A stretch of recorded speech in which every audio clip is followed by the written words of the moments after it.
some people need 6 or 7 touches. And so like if you want to create change in the world, why don't you build value for them as much as you can, as soon as you can, so that you can get them into action and down the path that they truly want to go. Welcome to Stand Out, Get Noticed, the podcast that helps you speak and present with rockstar confidence. I'm Christina Canters, your host and founder of the C Method Communication Skills Training. For free resources and to subscribe to the show, visit thecmethod.com. Hi there, Rockstar, and welcome to episode 123 of Stand Out, Get Noticed. Christina with you here. It's well known that most people fear public speaking more than death. And my guest this week has something to add to that. He says that people fear selling when public speaking even more. And this is exactly what he's going to help us with today. His name is Dustin Matthews, and I'm super excited to have him joining me on the show this week. In this episode, you're going to discover how to sell and impact powerfully from the stage, but not only during your presentation, also before and after your presentation. And you'll learn a little bit more about how that works in the episode. But first, I want to give a shout out to my fabulous students who attended the half-day public speaking masterclass I led on Friday here in Melbourne. I'm so proud of the progress every single person made by the end of the session. We saw incredible improvements in confidence, audience engagement, and storytelling. So if you were at that workshop and you're listening now, big congratulations to you. I will most likely run another public speaking masterclass later in the year, so keep an ear out for that announcement. Also, if you downloaded last week's episode, How to Be a Trusted Advisor, that was number 122, and you heard the episode on mindfulness instead and were a little bit confused, I'm very sorry for that error. The wrong episode was actually uploaded there. Now, the correct episode has since been uploaded, so if you already downloaded the incorrect episode, make sure you delete that off your phone and re-download it. It will correct itself. But make sure you listen to that Trusted Advisor episode. It's a good one. Okay, let's get into today's main topic. Dustin Matthews is the co-founder of Speaking Empire, a company that helps people and businesses to communicate powerfully and monetize their message. Being a branding and marketing expert as well, Dustin is known for creating marketplace frenzies that drive people to buy products en masse.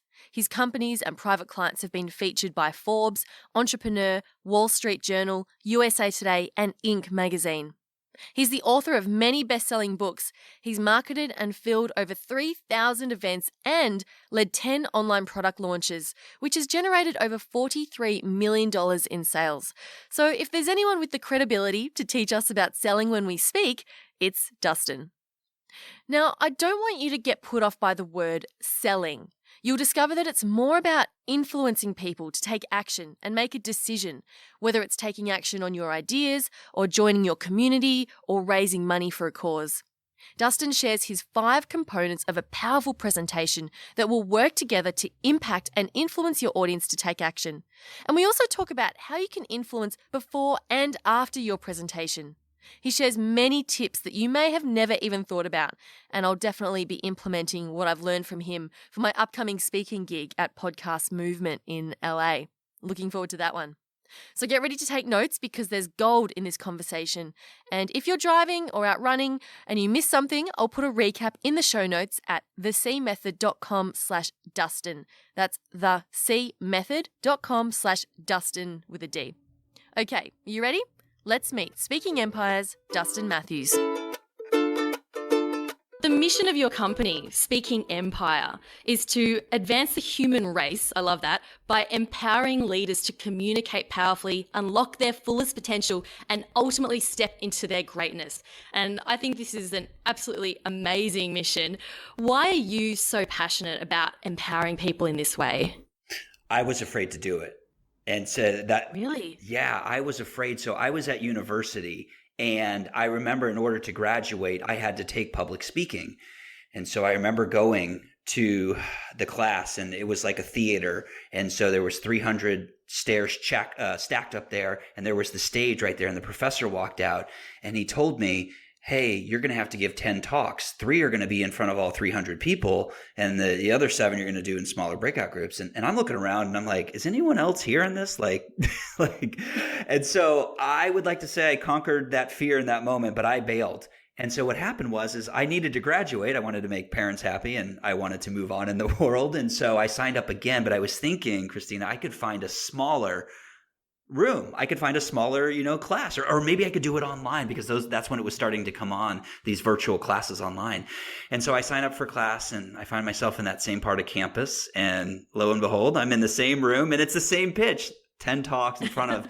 And so I would like to tell you that I conquered my fear in that moment, but it didn't happen there either. And so I think what's funny is I think in life we have these things, opportunities, I should say, that knock on our door. And so I was afraid to answer it. And so I was so motivated by fear, and I was so not wanting to take this class. I think I did more work to get out of this class. And so basically I started asking around students, and I started talking to student aides, and I went and read the student handbook, which no student ever reads.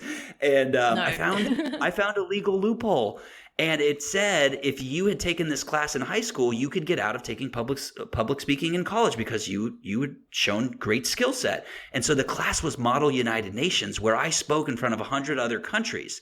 Now, I didn't take this class because I wanted to. The real truth, I was chasing a girl. And so it didn't work out. Didn't work out with the girl, Christina. But I did take the class. And what's funny was I was public speaking and I didn't realize it. And so I got the teacher to write the note and I turned it into university. And so I got out of that. And so I think it's funny because early in my life, I was deathly afraid to do this. But once I did it and I saw the benefit of myself, how I grew personally, how my career grew, and then obviously how I stepped into being an entrepreneur and leveraging it now. That's my passion. So I know that's a long answer to that, but really it's my passion is to help people that were in that same spot that I was when they could be benefiting massively. Can we just take a little step back? What were you so deathly afraid of when you were at college? Looking bad. And I was asked recently, someone went further with me and they said, well, why? And I said, well, I remember this one time in high school, we were all at a dance club and I was dancing with a group and it was my turn. I was waiting to dance and everyone was dancing around in the circle, all my friends. And so then it was my turn. And I remember what my mom said, and she says, Matthews men don't dance. And I'm like, oh man. And so that program was in my head. And so I tried to dance and I was so awkward and clumsy and still am to this day. Awkward and clumsy, and people made fun of me, and my friends made fun of me in a good way. But it was just I was on the spotlight, and I didn't perform, and so looking bad was a theme in my life early on, and it creeps up every now and again. I got to keep it in check, but I think that's why I was so afraid to actually get up in front of others and speak. And what was the moment where you realized, or where you actually did your first speaking engagement and realized, hey, this is actually really beneficial? Oh, that's great. That's a funny one. So I ended up finding a job with my partner now. And so I worked for him at the time. And so basically he was closing on his condo and he calls me up and he says, hey, Dustin, you're going to have to cover for me tonight for the presentation. It was a real estate presentation and I was just starting the company, so I didn't know anything and I looked like I was 16 because I have a baby face. And so all that stuff was running through my head. And so I remember, and I told him the same story I just shared with you. No, I'm not the guy, at university, I got out of it. Here's how. And he's like, listen, if you want to continue to stay around and have a job, you need to do this. And I said, okay, I'm doing it. There's no legal loophole. And so I did it. And I was amazed. There were people almost triple my age in that audience, and they listened to me. And the reason why was I had specialized knowledge and they wanted to know about it. And so it didn't matter how old I was. It didn't matter my race. It didn't matter if I was male or female.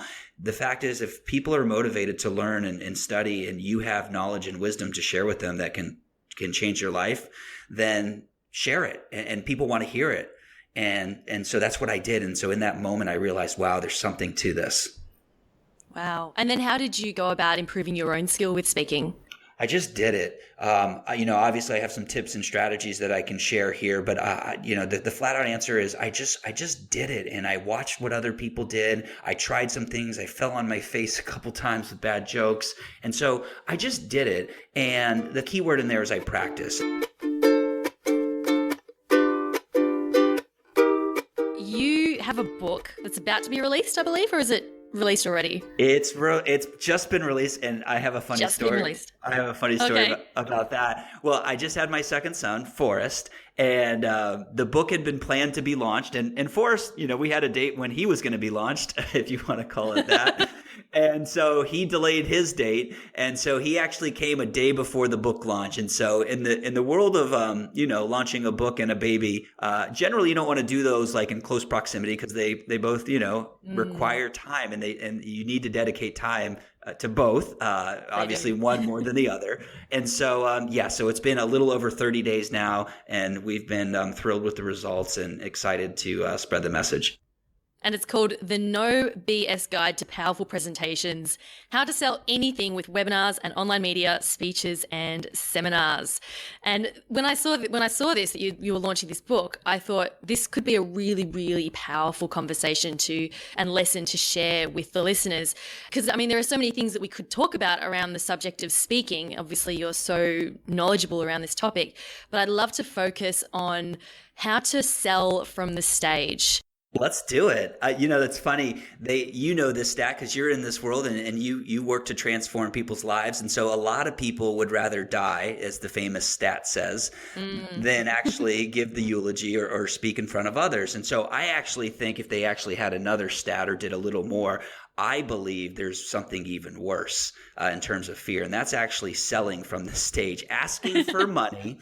Or, like if you're raising money for charity or you're selling your product or service, I think that's an even worse fear. And the reason why is, if you sell one-on-one, if you talk to a client or you're in your retail shop and you go over and chat with somebody, they can say no. And you just kind of walk away. It may hurt a little, it may sting. But when you're in a room of 100 or 1,000 people and they all say no to whatever it is you offer them, that's like, 100 hand slaps, right? All at once. Mm-hmm. And so in front of everyone else. In front of everyone else. So like you want to talk about looking bad, which is funny because that was the story of my childhood, my fear. And it's funny that I've chosen to take this on and do this as my craft. And so, and Christine, I think it's important if we're going to talk about selling from stage, like a lot of people think, if they've been to seminars, they may have seen somebody sell and push people to the back of the room and sign up. But I for sure just don't want to talk about that form of selling if you're open to that. Oh, absolutely. Because let's define selling to get started, because some people listening are not necessarily selling a product or a service. They could be selling ideas. So can you share what are some different scenarios or things that we could be selling or define as selling? Yeah, absolutely. The number one thing I want to say is no matter your presentation, and it's funny because Christina did it. She's a pro. Right before this podcast, she said to me before we went live, she said, hey, I want to know the outcome, or I'm going to tell you the outcome that I want for the audience and what I would like to achieve. And that's the exact thing that you should do in a presentation, no matter what it is. And so there always should be an end in mind. And it's my belief that every presentation should call people to action. And sometimes that's selling. Sometimes that's generating a lead. Like if you want to build an email list or, build your following on Facebook. Sometimes if you're in the financial space, it may be generating an appointment. Or if you're a coach or you sell something very sophisticated, it's generating or selling someone to have a conversation or an appointment, as some people call it. And so no matter what scenario, one more is raising money. And so maybe you're in the nonprofit or charity world.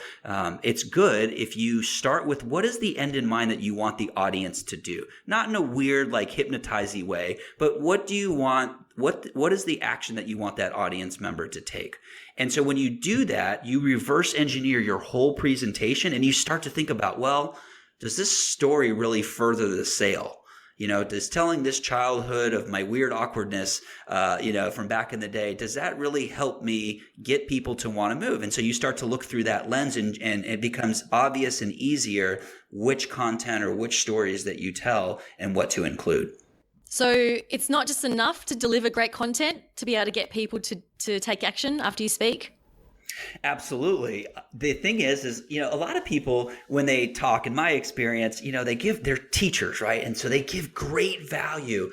And if you've ever spoken before in front of a group and you just taught your heart out, it's not the same as selling an idea. It's not the same as getting people to buy a product or service or an appointment. And oftentimes we found the statement to be true: the more you teach, the less you sell. Now, it doesn't mean that you shouldn't deliver value, but what you should be doing is modeling what the most successful people in society do. And so I kind of want to take a sidebar here. If we take a look at, Christina, the most successful people in terms of monetary and fame and fortune, not that that's like the end all be all, but if we look at that and use them as a model, entertainers, athletes in our society, performers, they oftentimes get paid more than a teacher or a professor. And so I'm not saying it's right or it's wrong. It's just what it is in our society. It's what society rewards. And so if that's the case, what is the athlete or performer or entertainer doing? Well, they're entertaining us. And so when you speak or perform in front of others, you ought to be thinking about delivering massive value. Don't get me wrong. They're massive value, great content, but also we should be entertaining, being vulnerable, telling great stories, making them laugh, because it's the emotion that really connects with them. And so I just want folks to think about content is there. I want it to be valuable. And that's why you work with Christina. That's why you listen into this podcast, is to understand, how do I create compelling content and value? But I also want you to keep in mind the story. And that is a form of content, but I want you to entertain them. That's quite a mindset shift. Absolutely. To go from I've got to create or share all this stuff. Like I've got dot points of everything that I want to share. It's quite a mindset shift to go from that to going, oh, I've also got to entertain them. Is that overwhelming for the people you work with? Absolutely. You know, when they first hear about it, they're like, oh my goodness, like I'm not a comedian. Like how am I going to make them laugh? How am I going to make them like me? And the answer is absolutely it is.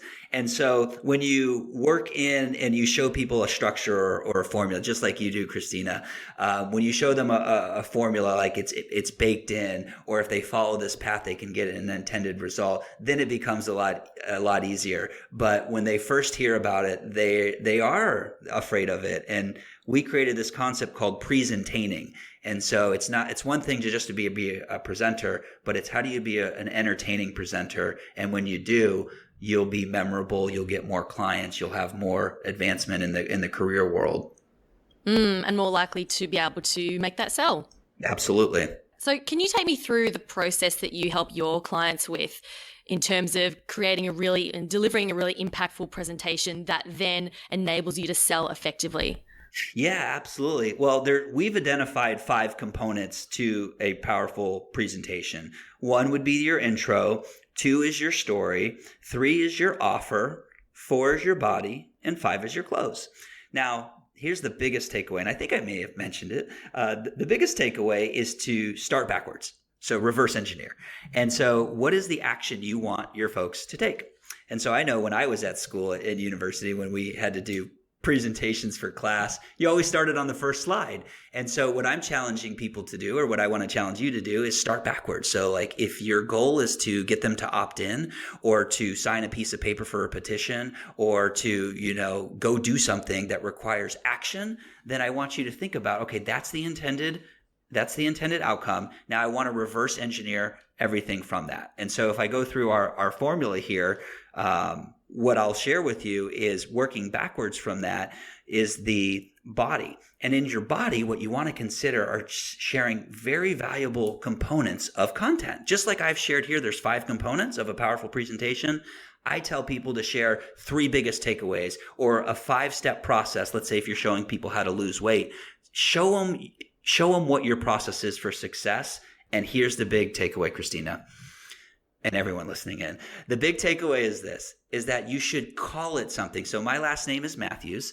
And so if I were creating the Matthews weight loss system or process, I would call it the Matthews method. And it's a 5-step process for losing weight. And I might tell you, go drink some water, go walk around the house a little bit more, and yada, yada, yada, all the different steps. And so all right, so you give that a name. Yes, okay. You give it a name and then you trademark it.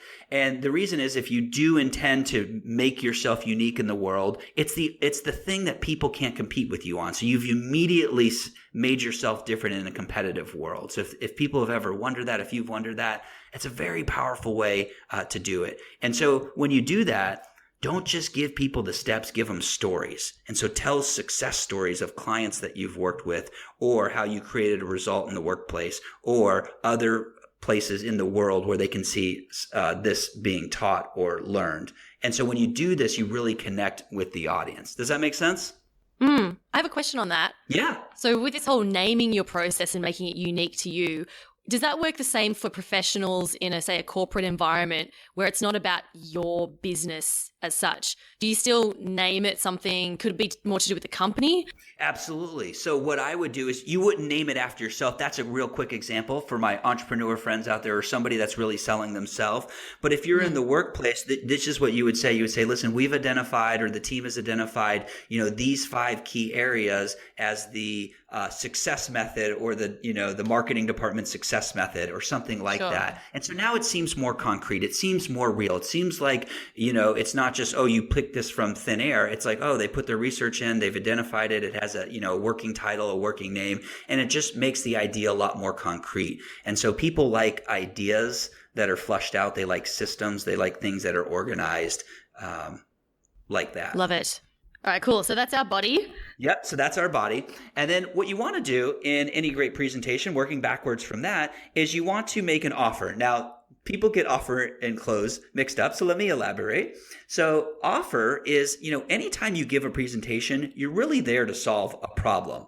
So there's a problem that exists in the workplace. There's a problem that exists in the world. And so what you want to do is make people aware of what the problems are. And the best way to do that are with statistics, with stories, right? And so when you let people know these are the challenges that we're facing, or here are the problems, here are the stats that back it up, then what you're there to do is offer a solution. And so the solution may not be what you know, but it may be a process that you know. So let me give you an example. Let's just say you don't have all the answers. However, you want to put together a task force that you have identified a couple people on the team that you think could arrive at an answer.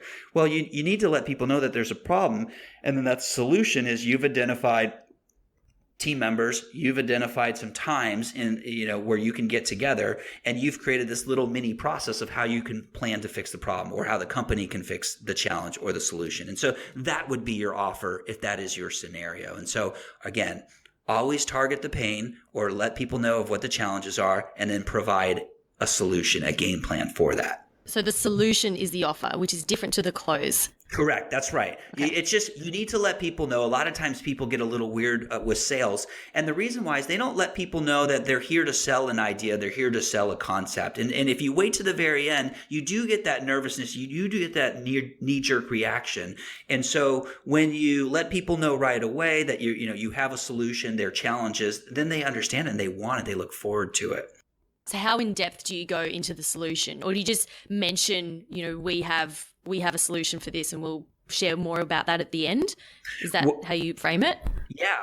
Yes, I absolutely do. That's one of the strategies, is we call that an open loop. So what you want to do to keep people's attention is you want to say, listen, here are the challenges we're facing. And in a moment, I'm going to talk about possible solutions or a scenario that we can use or the company can leverage to really get us out of this mess, or, really increase profits, or whatever the benefit would be that people are looking for. Then in your body, that's where you would go into the details. That's where you would say, listen, I've got a 5-step thing, or here are the 5 key points that I believe are going to help us get out of here. And here are the 5 key members, or whatever your system or your process would be. That's where you would talk about it in the body. All right. Got it.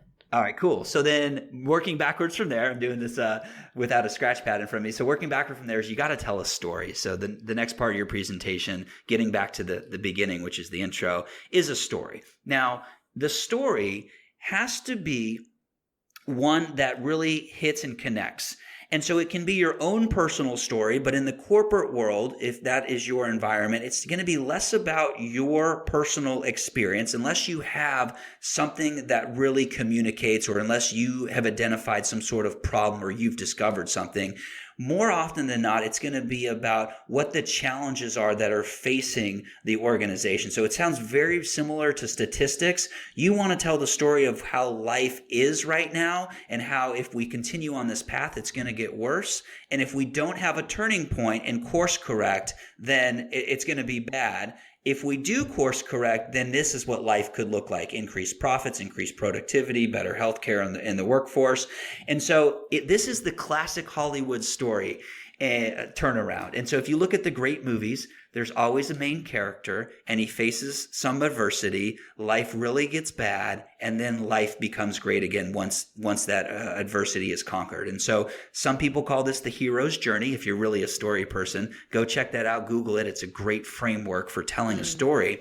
But in the corporate world, it's less about the person. It's not your personal struggle, but it's what the company is facing. It's what the department is facing. It's what the organization may be facing. But you got to paint the picture of how life is bad, and then also tell the story of how life could be good. So paint that vision, paint that future of what could happen. It's creating that contrast, isn't it? Correct. Saying this is, if we don't take action now, this is where we're going to be, and we don't want to be there. But if we do, it's going to be like this. So providing that contrast. Yeah, absolutely. And then now working backwards from that is your introduction. And so the intro I really love because a lot of people will judge a book by its cover. It's just how it is. I don't agree with it, but it's just how it is in the world. And so people judge you before or right when they hear you speak. They judge you even before you speak if they can see you or make some sort of judgment. And so I like to open up very strongly, and I take a look at entertainers again.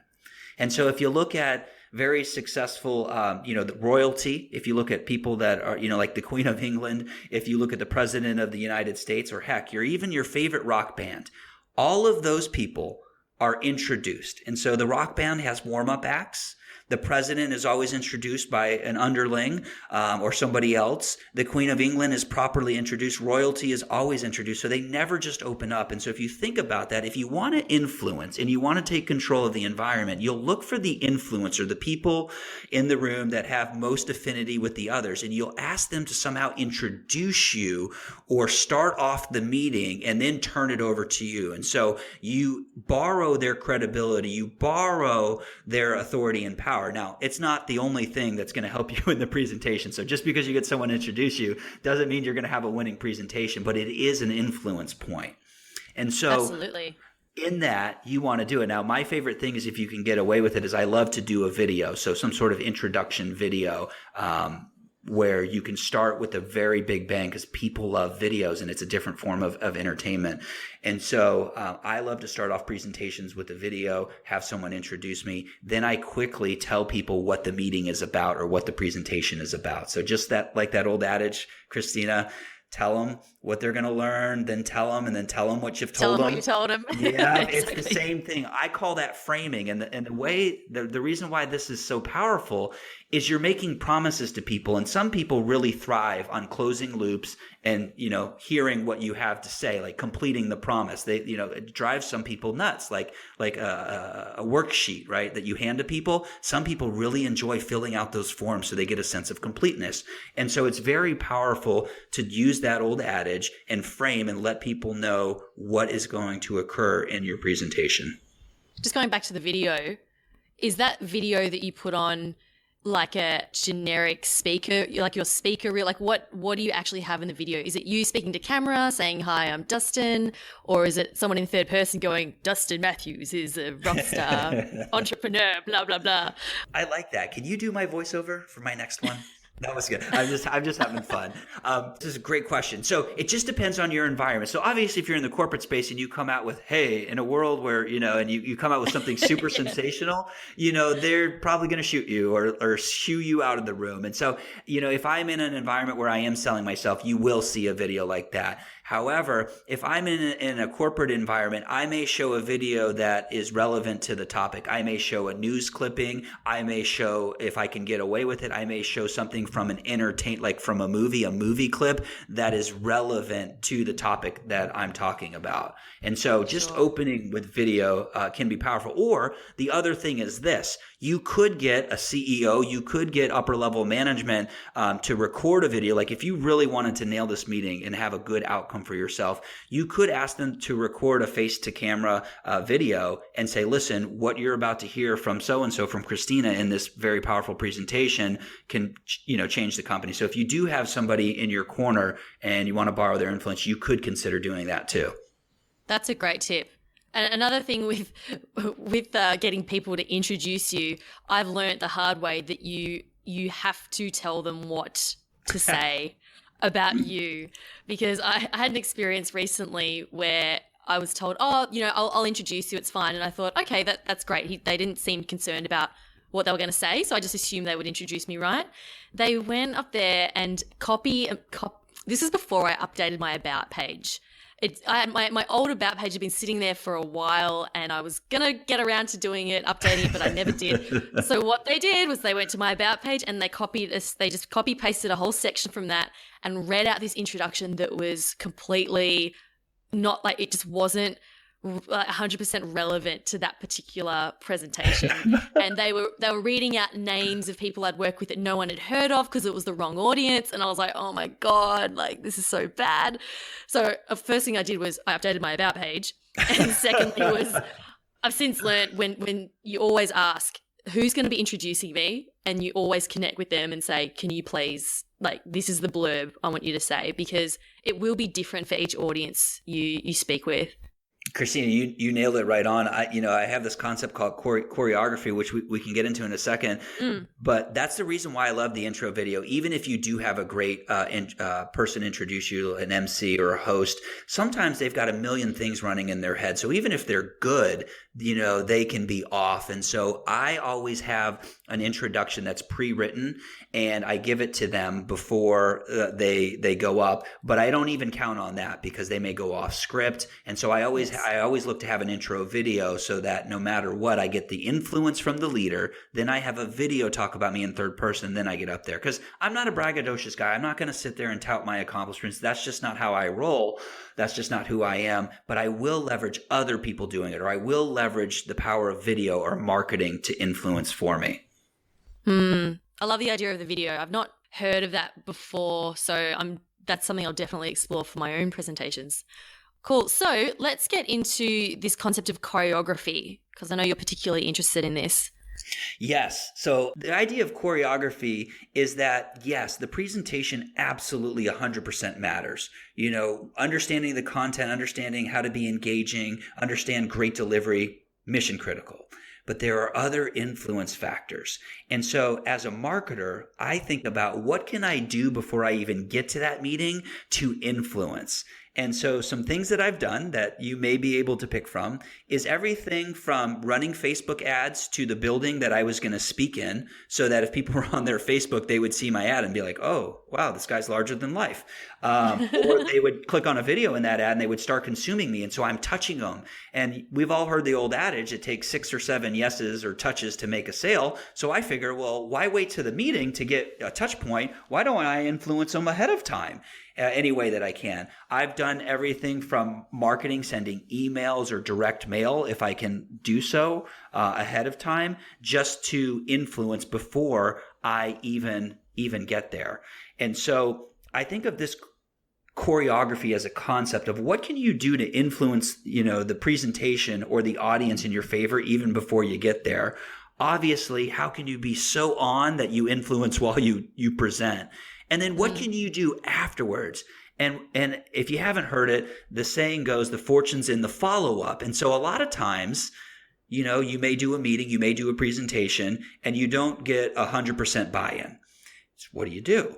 Well, you could give up and be like, I tried, give it my best shot. Or you could keep following up. You could send out summaries of what you talked about. You could follow up via email. You could send out personal videos. And so I think of this idea of not just the presentation itself, but how can I choreograph the whole thing? And even if it doesn't go my way, heck, if I have 10 steps in there and I get 7 in there, I still win because I've had 7 touch points versus, I'm just giving a presentation. And so when you think about it in that term, in that context, you really can have powerful results.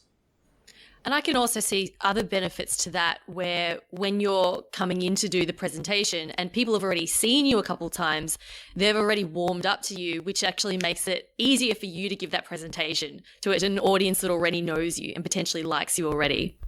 Yeah, that's absolutely right. I mean, one of those touch points before you give your presentation, I remember this trick, hearing this, and I actually did it. I was nervous. And so I would shake people's hands as they came in. And so the reason why is I felt familiar with them, like they weren't strangers, because as they were coming in, I'd shake their hand and I looked at their face and, I smiled. And so it put me at ease when I had to get up in front of all of them. And so that's an influence point too. You're touching them, you're meeting them, you're getting to know them, and that helps you big time. And so there's all these different points along the way that you can put in your favor. The challenge, Christine, is most people just don't think about this stuff. Yeah. Or they sit in the corner waiting to be announced. Like they sit up the front and just sit kind of awkwardly while everyone comes in, and then they don't speak to anyone. And then all of a sudden you got to get up on stage and then connect with people when you've had a perfectly good opportunity to do that beforehand. That's absolutely right. You've got to take control of the situation. And I know you can't control every environment, but what I think about is how can I, that's the attitude I bring, is like, how can I build more value is really the context I think through. And value is how can I make people more aware, or how can I give them some information ahead of time? Because I know, yes, that's going to help me, but I also know too that it's hard for people to make a decision in one presentation. Some people do, I'm a testament to that. But some people need 6 or 7 touches. And so like, if you want to create change in the world, why don't you build value for them as much as you can, as soon as you can, so that you can get them into action and down the path that they truly want to go. So, speaking sometimes can be one-way communication, although you should be engaging the audience, having them write down and engaging that way. But when you make it more experiential, meaning it's not just them listening to you say words, you do some things ahead of times where they read or they watch a video or they come to a networking party afterwards to get to know you and do one-on-one versus one-to-many. When you really touch on all those senses, really that's what influence is all about, is how do you hit all the senses? Because some people are motivated in different ways. And so not one strategy works to motivate the whole room. And so that's why we do so many different strategies to cover the audience, to get them to, take that next step. Awesome. Dustin, thank you so much for sharing all your wisdom on the podcast. I feel like we could go so in depth with this, but we do have to wrap it up. But I hope that it's given the audience enough of an overview and helped them to be a bit more intentional with how they approach their next presentation. So thank you, Dustin. Yeah, I really appreciate it. And I encourage, if you enjoyed our conversation here and you want to know more, I put everything in the book, everything I could squeeze into the book and more. So if you're interested in that, check it out at nobspresentations.com. Love it. Big thanks to marketing and speaking guru Dustin Matthews for being such a generous guest on the show this week. Get his book at nobspresentations.com or simply visit the show notes at thecmethod.com/Dustin. I will link it up there. Now, reflecting on what Dustin and I talked about, I challenge you this week to be more intentional with how you choreograph your next presentation. Do you send something out to the audience beforehand? Do you go and shake people's hands at the event? Do you send follow-up resources or a recording of the session afterwards? Remember, all of these actions provide touch points for your audience, and it takes 6 or 7, as Dustin says, to make a sale or to get someone to take action. I've even heard it can take up to 9. So get creative and think of ways that you can add to your speaking experience. Okay, I hope you have an amazing day, and I will see you next week. It's the last week, actually, next week before I head to the US. So excited. Keep on being awesome. My name's Christina Canters, and this has been Stand Out, Get Noticed.